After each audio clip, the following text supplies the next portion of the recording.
Hello everyone, good evening সবাইকে। ব্লগটা start করছি একদম দোকান থেকে। আর আজকে যেহেতু মানে সংক্রান্তি প্লাস চড়ক আর বিশেষ একটা দিনও আছে, তার জন্য হচ্ছে মিয়ামোড়ের কেকের দোকানে এসেছি। একটা সুন্দর দেখে কেক নেব। আর আমার আদি তো কেক দেখে খুব আনন্দ, তো একটু পরেই তোমরা বুঝতে পারবে যে কিসের জন্য আমরা কেকটা নিচ্ছি। সেটা আদি নিজে মুখেই বলবে, সেটা তোমরা দেখতেই পাবে।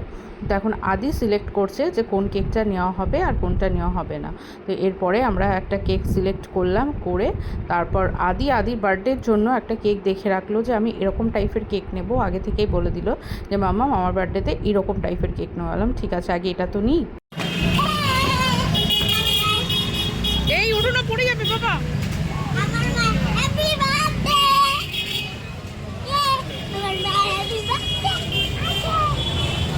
সবাই তোমরা শুনতেই পেলে, আদি বলল যে আদির মায়ের আজকে হ্যাপি বার্থডে। মা মানে ওর দিদুন, আমি কিন্তু নয়, আমাকেও মা বলে না, মা বলে হচ্ছে ওর দিদুনকে। তারপরে ওখান থেকে বেরিয়ে খাবার দাবার নিলাম, তারপরে রেস্টুরেন্টে গেছিলাম। রেস্টুরেন্টে গিয়ে কিছু খাবার অর্ডার করেছিলাম, যেগুলো পার্সেল করে বাড়ি নিয়ে যাব, কারণ মা তো আসেনি। তো মাকে গোটাটাই একটা সারপ্রাইজ দেবো বাড়িতে গিয়ে, সেই জন্য অর্ডার করে দিয়েছি। এবার খাবার আসবে। আর এই রেস্টুরেন্টে আমরা বহুবার গেছি, নিচটাও খুব সুন্দরভাবে সাজিয়েছে। তো এই দোকানে খাবার দাবার এতটাই সুন্দর যে আমরা এখানে ছাড়া আর কোথাও মানে যেতে পছন্দই করি না, ভালোই লাগে না, এত কোয়ালিটি ভালো খাবারে। তো যাই হোক, নিয়ে চলে এলাম। আর এই হচ্ছে চিকেন পকোড়া, কাটলেট, কুলচা, তারপর পনির বাটার মশলা সব নিয়ে এসেছি। আর আমার আদি এখন ভাবছে যে কতক্ষণে আর কি ও কেকটা আর কি কাটবে মায়ের সাথে।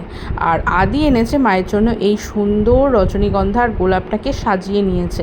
ও নিজেই বলেছে যে মা আমাকে সাজিয়ে দাও আর কি দোকানে।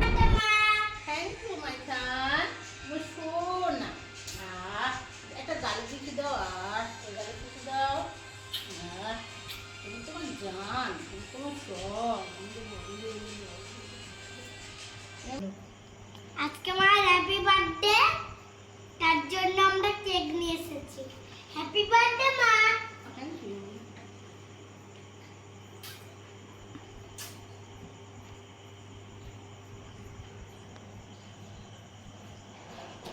দুজনা মিলে এখন বসে আছে আর কেকটাকে দেখছে যে কখন এই কেকটা দুজনা মিলে খাবে।